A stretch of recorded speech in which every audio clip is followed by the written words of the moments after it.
Hello everyone, I welcome all of you in the base head hub.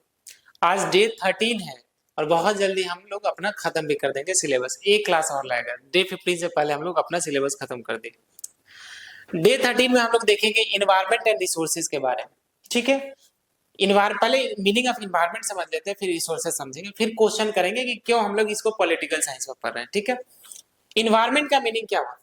Logically सोचो, हमने class 10 तक अभी या फिर अभी तक हमने क्या पढ़ के आया कि हमारे आसपास जो भी चीजें हैं, चाहे वो लाइफ वाली चीजें हो जिसमें लाइफ है, लाइक उसको बायोटिक बोलते हैं, और चाहे नॉन लिविंग थिंग है जिसको ए बायोटिक बोलते हैं। कोई ऐसा चीज जो हमारे आसपास है, हमारे सराउंडिंग में है, उसको इन्वायरमेंट बोलते हैं। रिसोर्स क्या होता है? तो ऐसा कोई भी चीज जो हमारा यूज है, हम उसका यूज कर पाए अपने लाइफ में, दैट इज रिसोर्सेज।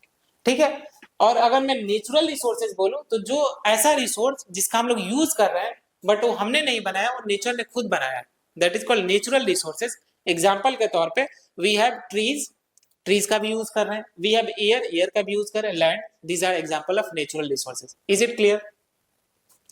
ठीक है, नेक्स्ट जब आपका क्वेश्चन आता है कि ये सब चीजें तो साइंस के अंदर आना चाहिए, साइंस के अंदर आना चाहिए ना, why we are reading in the political science? This is very interesting, ध्यान से सुनना। अब इन्वायरमेंट जो है इज पोजिंग वेरी ग्रेट, मतलब बहुत बड़ा चैलेंज पोज कर रहा है ह्यूमैनिटी के तरफ। ठीक है, और उस चैलेंज को काउंटर करने के लिए वी नीड इंटरनेशनल अलायंस, हम लोग को कॉपरेशन की जरूरत है।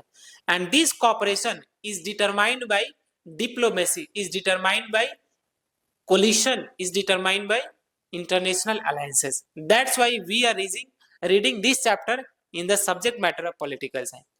ठीक है, I have mentioned here that although environment is a subject of science, there is a big reason to discuss it is in political science. At present, environment problems have increased so much that no country can solve them alone. ठीक है, वही बात बोल रहे। For this reason, it is necessary to have cooperation between the countries to solve all these problems. To reach out an agreement between two countries, there must be cooperation between their government. This is the reason why environmental issues are being studied in politics. समझ में आया? हमें cooperation की जरूरत है, cooperation is the subject matter, और कैसे cooperation करना होता है, कैसे अलायंस डेवलप करना होता है, हमने पॉलिटिकल साइंस में देखा है। ठीक है, चलो इन्वायरमेंटल प्रॉब्लम्स पे थोड़ा देखते हैं और थोड़ा सा हिस्ट्री में भी बैक होते हैं कि सी environmental problem is not the problem today, from long history the environmental problem is going on, but आज के जो टाइम है ना, इसमें इन्वायरमेंटल प्रॉब्लम एक्सपोनेंशियली ग्रोथ हो गया। ऐसे चैलेंजेस आ रहे हैं, प्रॉब्लम आ रहे हैं, और अचानक से बहुत ज्यादा ग्रोथ हो गई। ठीक है, इन द कंटेम्प्रेरी पीरियड देखते हैं। चलो just a second.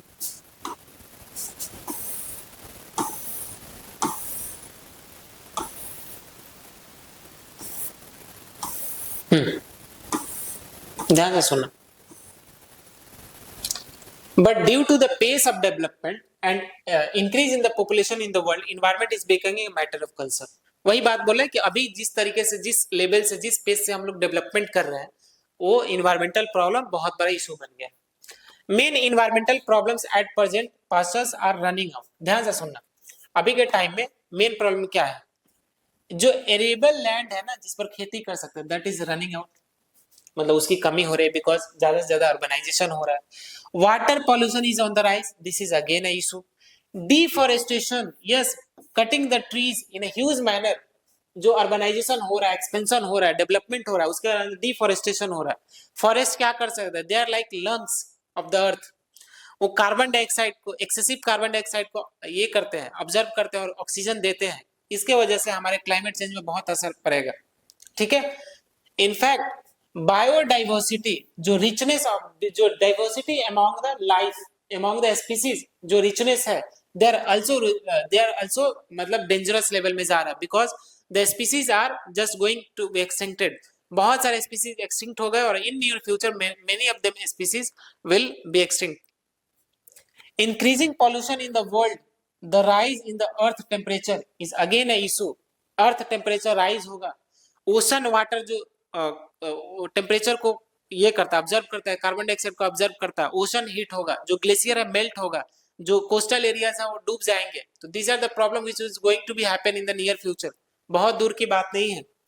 Lack of availability of clean drinking water, चले जाओ मेजर सिटीज में, दिल्ली में आ जाओ, देखो पानी, जो पीने वाली पानी उसकी कितनी कमी है। तो these are the challenges which are, मतलब बहुत बड़ा सीरियस प्रॉब्लम हमारे सामने है। तो इसको दूर करने के लिए हमको पॉलिटिकल कोऑपरेशन की जरूरत पड़ेगी, अलायंस की जरूरत पड़ेगी। दैट्स वाई हम लोग इस इन्वायरमेंट वाले सेक्शन को पॉलिटिकल साइंस में पढ़। क्या बात क्लियर हुआ? चलो, rise of environmental issues in global politics थोड़ा सा देख लेते हैं। ग्लोबल पॉलिटिक्स में इसका राइज कैसे हुआ, इन्वायरमेंटल जो इशू है, थोड़ा सा उस पर प्रकाश डालने की कोशिश करते हैं। Environmental issues two fold in 1980s के डिकेड में इसका थोड़ा सा आया। In 1972, a group of scholars from the Club of Rome published a book called Limits to Growth. This is very important. Limits to Growth लिखा in 1972 में a group of scholars from Club of Rome. Club of Rome क्या है? एक group है, उसके जो scholars हैं उन्होंने एक बुक लिखी लिमिट्स टू ग्रोथ। किस ईयर में? 1972 में। In this, it was told how natural resources are being damaged due to increasing population. और इट्स लिमिट्स टू ग्रोथ में क्या बताया गया कि जैसे जैसे पॉपुलेशन बढ़ रहा है कैसे नेचुरल रिसोर्सेज डिक्रीज हो रही है। ठीक है। It was only after this that the United Nation environment programme started. इसके बाद ही जो यूनाइटेड नेशन एनवायरनमेंट प्रोग्राम है स्टार्ट हुआ। It organises many environmental protection conference in the world. और यूएनईपी ने बहुत सारे प्रोग्राम्स लॉन्च किए वर्ल्ड में। ठीक है। अब देखते हैं द ग्लोबल कॉमन्स। पहले देख लेते हैं कि what is the Commonwealth. Commonwealth क्या है? दिस इज वो वाला कॉमनवेल्थ नहीं, ऑर्गेनाइजेशन वाला कि ब्रिटिश के ग्रुप को जाकर ज्वाइन कर लिए, वो वाली बात मैं नहीं कर रहा हूं। ठीक है, ध्यान से सुनना। Commonwealth is the resource which is not owned by individual but by the entire of the community, like river, like air, like natural resources. These are the like some global commons are. There are many areas, such areas and resources in the world which are not owned by any one country. They are called global commons. ध्यान से सुनना, आपके जो आसपास जो properties है सब कुछ आपका नहीं होता, उस पे कुछ प्रॉपर्टीज पे पूरे ग्रुप का, पूरे कम्युनिटी का अधिकार होता है। इन द सेम वे हर एक रिसोर्सेज पे सारे कंट्रीज का इंडिविजुअल राइट नहीं होता। कुछ रिसोर्सेज ऐसे हैं जो सारे कम्युनिटी, सारे कंट्रीज द्वारा शेयर किए जाते हैं। These are called global commons. क्या बात समझ में आई? जैसे आउटर स्पेस, ठीक है, स्पेस के ऊपर common to all. Like Antarctica region किसी का नहीं है और सबके लिए कॉमन है। ठीक है। जैसे सीज है ना, हाई सीज जो है, हाई सीज क्या होता है कि 300 नॉटिकल माइल के बाद हाई सीज स्टार्ट हो जाता है। उसके बाद उस सबके लिए, किसी पर्टिकुलर कंट्री का नहीं। तो these are called global commons. तो क्वेश्चन क्या पूछा जाएगा? मीनिंग ऑफ ग्लोबल कॉमन्स और एक लिटमस टू ग्रोथ जो बुक लिखा गया क्लब ऑफ रोम के स्कॉलर्स द्वारा 1972 में वो पूछा जाएगा। ठीक है। Next important is common but differential responsibilities. मैं इसको एक लाइन में समझा रहा हूं, ध्यान से सुनना, यहां बिल्कुल इंपॉर्टेंट है, सुनने की कोशिश करो। एक टर्म है ग्लोबल नॉर्थ एंड एक टर्म है ग्लोबल साउथ। इसका मीनिंग क्या है? इसका मीनिंग ये नहीं कि वो नॉर्थ हेमिस्फीयर में है और ये साउथ हेमिस्फीयर में, इसका मीनिंग ये नहीं है। ग्लोबल नॉर्थ का मतलब वैसे कंट्रीज जो पहले से डेवलप हो चुके हैं, जिनके यहाँ इंडस्ट्रियलाइजेशन, अर्बनाइजेशन बहुत पहले से स्टार्ट हो चुका है। ग्लोबल साउथ जो कहेंगे ये under developed countries and developing countries को बोला जाता है, जो अभी के दौरान ये अपना डेवलपमेंट स्टार्ट किए हैं। ठीक है। तो अब देखो ग्लोबल नॉर्थ में जो कंट्रीज है इन्होंने पहले ही अपना खूब भर भर के कार्बन एमिशन किया, और ग्लोबल साउथ वाले कंट्रीज अभी स्टार्ट किए हैं। बट अभी क्या प्रॉब्लम आ गया? क्लाइमेट चेंज का। तो ये आज ग्लोबल नॉर्थ वाले जो कंट्रीज है हमको लेसन दे रहे हैं कि आप ग्लोबल साउथ वाले ज्यादा एमिशन कर रहे हैं, बट इन्होंने पास्ट में किया है और उस लेवल पे पहुंच गए हैं। तो हम सबका रिस्पॉन्सिबिलिटी कॉमन है क्लाइमेट चेंज का, बट डिफरेंशियल रिस्पॉन्सिबिलिटी होना चाहिए। जिन्होंने पहले से ज्यादा एमिशन किया है वो ज्यादा फंड दे, और जिन्होंने कम किया है वो कम फंड दे। This is called common but differential responsibility. यहाँ मैंने डिस्क्रिप्शन लिख दिया, उसको पढ़ लेना एक बार। ठीक है। चलो नेक्स्ट आता है, just a second, earth summit. 1992 में अर्थ समिट होता है for the protection of environment. 1992 में अर्थ समिट कहां पे होगा? ये होगा रियो डी जेनेरो में, जो कि ब्राजील में है। ठीक है। चलो क्वेश्चन पूछ रहे हैं, ब्राजील किस कॉन्टिनेंट में है? कमेंट में बता।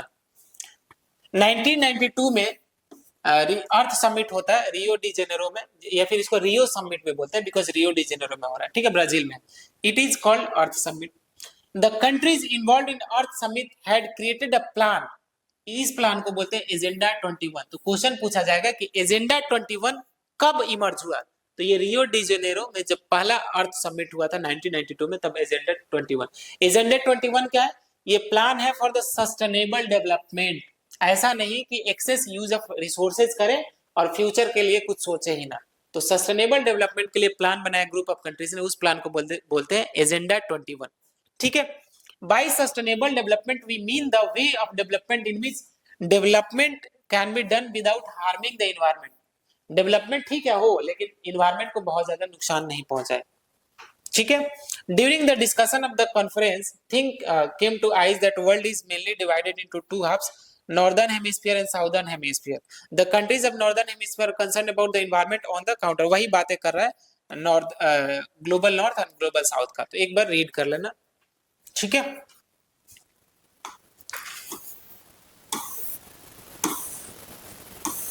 This is important. Common property but differential responsibility, ध्यान से सुनना। The principle of common property but differential responsibility was recognized in the Rio Convention of 1992. Rio Convention क्या है, अगेन फर्स्ट अर्थ समिट को रियो कन्वेंशन बोल रहे हैं। तो इसमें ये common property but different responsibility को रिकॉग्नाइज किया गया। A framework was made by the United nation, United nation ने एक फ्रेमवर्क बनाया जिसको बोलते हैं UNFCCC, United nation framework convention on climate change. ये फ्रेमवर्क क्या करेगा, पूरे ग्लोबल लेवल पे क्लाइमेट चेंज को रोकने के लिए ये फ्रेमवर्क लाएगा, ठीक है, प्लान बनाएगा। It has accepted that all countries will contribute according to their ability and will fulfill their responsibility in their own way in environment protection. अब जिस भी कंट्री का जितना क्षमता होगा इन्वायरमेंटल प्रोटेक्शन के लिए उतना काम करेगा। This is called common property but different responsibility, ठीक है। ऐसा नहीं कि सारे कंट्रीज पे एक ही रेस्पॉन्सिबिलिटी दे दिए गए अमाउंट में, जैसे अगर $1 बिलियन का देना है तो सारे कंट्रीज $1 बिलियन ही देंगे, ऐसा नहीं है। जो रिच कंट्रीज है वो ज्यादा देंगे, जो पुअर कंट्रीज है वो कम भी दे सकते हैं, ठीक है। Next is Kyoto protocol. अब ध्यान से सुनना, क्योटो प्रोटोकॉल किस बारे में है, तो हम लोग सब जानते हैं कि ग्लोबल वार्मिंग जो है ना, this is a very big issue, और global warming is caused by mainly green house gases, और ग्रीन हाउस गैसेस का एक इरिवर्सिबल डैमेज देखने को मिलता है, वो देखने को मिलता है ओजोन लेयर के डिप्लीशन में, ठीक है। तो जो क्योटो प्रोटोकॉल रिलेटेड है ना, ये ग्रीन हाउस गैस एमिशन को कंट्रोल करने से रिलेटेड है, तो ये डायरेक्ट पूछा जाएगा। और ये ग्रीन हाउस गैस क्या करता है, ये ओजोन लेयर को क्षति पहुंचाता है। ओजोन लेयर एक ऐसा लेयर है जो बताना, कमेंट में बताना है कि ओजोन लेयर किस लेयर में है। जैसे हम लोग बांटते हैं ना, ट्रोपोस्फियर, स्ट्रेटोस्फियर, मेसोस्फियर, थर्मोस्फियर, तो किस लेयर में ओजोन लेयर होता है। और ओजोन लेयर हमको किस चीज से रक्षा करता है हमारी, तो जो सन रेज आती है उसमें अलग अलग डिफरेंट फ्रीक्वेंसी की रेज होती है, तो यूवी रेज से ये प्रोटेक्शन करता है, ठीक है। यूवी रेज को या तो ऑब्जर्व कर लेता है फिर रिफ्लेक्ट बैक कर देता है, ठीक है। चलो, it is Kyoto protocol is an international agreement design to reduce carbon green house gases emission, वही बात कर रहा है। The gas which is responsible for global warming, methane. अब देखो कुछ ग्लोबल ग्रीन हाउस गैसेस का एग्जांपल दे रहा है, methane, carbon dioxide, CFC, chlorofluorocarbon, ये मेन ग्रीन हाउस गैसेस हैं। तो क्योटो प्रोटोकॉल बोला गया कि इस ग्रीन हाउस गैसेस का रिडक्शन करेंगे, उसका एमिशन कम करेंगे, ठीक है। ये प्रपोज किया गया 1992 में, बट बेसिकली इंप्लीमेंट कब से होना स्टार्ट हुआ, 2005 से। तो क्योटो प्रोटोकॉल मैं फिर से रिपीट कर रहा हूं, जो समरी है, Kyoto protocol is related to green house gas emission, green house gas emission कम करेंगे, ओजोन लेयर भी बचा रहेगा। ये 1992 में प्रपोज किया गया, 2005 से इंप्लीमेंट होना स्टार्ट हुआ, ठीक है। Green house gas emission of developing countries are much less than developed countries. मैंने बोला ना कि डेवलप्ड कंट्रीज जो अभी के टाइम में डेवलप्ड है, उन्होंने बहुत पहले ग्रीन हाउस गैस का बहुत ज्यादा एमिशन कर दिया है। Therefore, developing countries like China and India are excluded from this protocol. तो यही कारण है कि जो क्योटो प्रोटोकॉल से चाइना और इंडिया एक्सक्लूडेड है, because China and India is underdeveloped countries, ठीक है। Means this obligation does not apply to them. तो क्योटो प्रोटोकॉल में जो ऑब्लिगेशन है ग्रीन हाउस गैस को एमिशन कम करना, ये चाइना और इंडिया पर लागू नहीं होता। ठीक है, अब भारत सरकार ने, गवर्नमेंट ऑफ इंडिया ने क्या क्या स्टेप लिया उसको एक बार देख लेते हैं। ठीक है, ध्यान से सुनना, बस नाम सुन लो, माइंड में अगर ध्यान से सुनोगे तो नाम जरूर क्लियर हो जाएगा। पहला है नेशनल ऑटो फ्यूल पॉलिसी में हमने चेंज किया, national auto fuel policy. Then we started to use clean fuel. ठीक है, हमने इंफेसाइज किया यूज ऑफ सीएनजी, सीएनजी का यूज किया as a means of transport. ठीक है, दिल्ली के most of the buses are using CNG. In fact emphasise one on renewable sources of energy का यूज किया जाए। ठीक है, नॉन रिन्यूएबल सोर्सेज ऑफ जो एनर्जी है बहुत लिमिटेड है।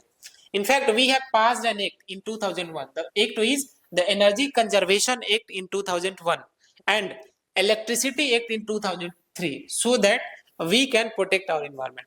ठीक है, इन्वायरमेंटल मूवमेंट, कुछ इंपॉर्टेंट इन्वायरमेंटल मूवमेंट भी चले, ऐसा नहीं है कि इंडिया में इन्वायरमेंटल क्षति नहीं हो रहा। तो one of the environmental movement will be Chipko आंदोलन, चिपको मूवमेंट। ठीक है, just a second, one of the environmental movement will be Chipko movement and Chipko movement will be led down by, बताओ किसके द्वारा? Sunderlal Bahuguna. Sunderlal Bahuguna is a person who is a prominent person Chipko movement में। ठीक है, पेड़ों की कटाई को रोकने के लिए लोग जाके चिपक जाते थे, that is called Chipko movement. One is Narmada बचाओ आंदोलन, नर्मदा रिवर का जो मिसयूज हो रहा था और जो पॉल्यूशन हो रहा था तो उसके लिए जो मूवमेंट चला। And one of the social like environmentalist यहाँ पे आएंगी मेधा पाटेकर। मेधा पाटेकर का बहुत बड़ा रोल है नर्मदा बचाओ आंदोलन में। ठीक है, मेधा पाटेकर का बहुत, तो इंडिया में ये कुछ इंपॉर्टेंट मूवमेंट है इन्वायरमेंटल प्रोटेक्शन से। चलो अब बात करते हैं जो रिसोर्सेज है उस पर जियो पॉलिटिक्स कैसा है, ग्लोबल लेवल पे रिसोर्सेज को लेकर क्या तिक्रमबाजी चलता है, पढ़ते हैं। चलो, one of the biggest feature of the world is that no country in the world has all the resources available. Normal सी बात है, किसी एक कंट्री के पास वर्ल्ड की सारी रिसोर्सेज तो होंगी नहीं।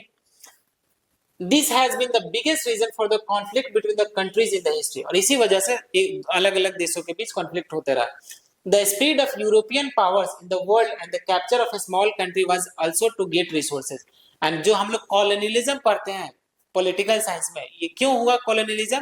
ताकि यूरोपियन जो कंट्रीज है वो एक्सेस पा सके रिसोर्सेज पे। देख रहे हो कैसे पॉलिटिकल साइंस लिंक है इन्वायरमेंट से। There are some countries in the world which have mineral resources, while there are some countries which have abundant natural resources. There is a differences. For this reason, there is a conflict between the countries.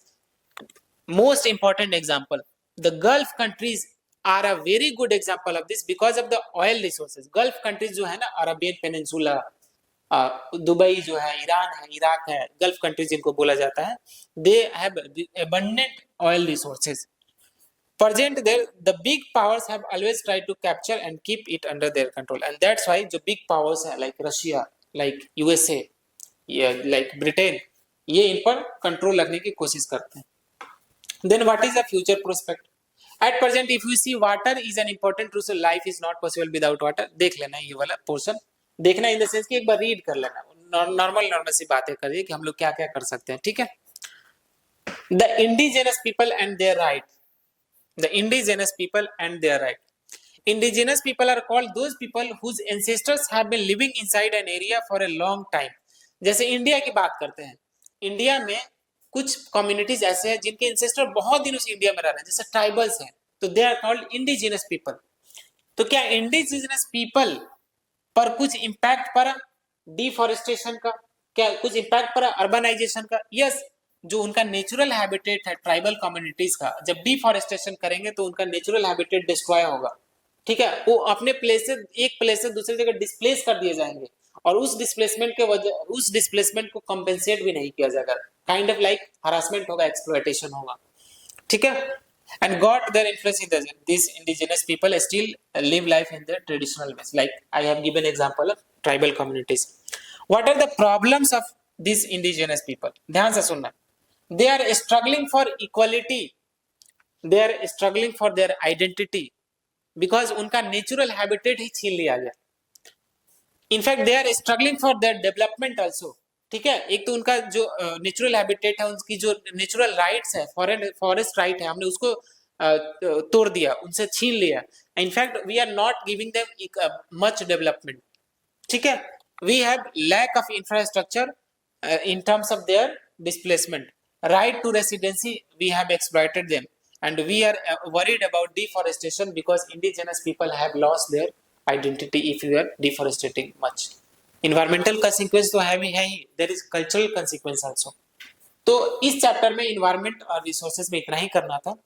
Next class में हम लोग complete करेंगे 15 day challenge को accept किया मैंने और खत्म करके दिखाया। रिवीजन करते रहो, मोस्ट इंपॉर्टेंट टेस्ट लगाना मत भूलना। टेस्ट जो है ना आपको सीबीटी मोड में ही देना है, और सीबीटी मोड का टेस्ट का जो लिंक है डिस्क्रिप्शन में दिया हुआ है, वहां से इनरोल कर सकते हो। अगर कोई डाउट है तो पूछ भी सकते हो। ओके, चलो लगे रहो।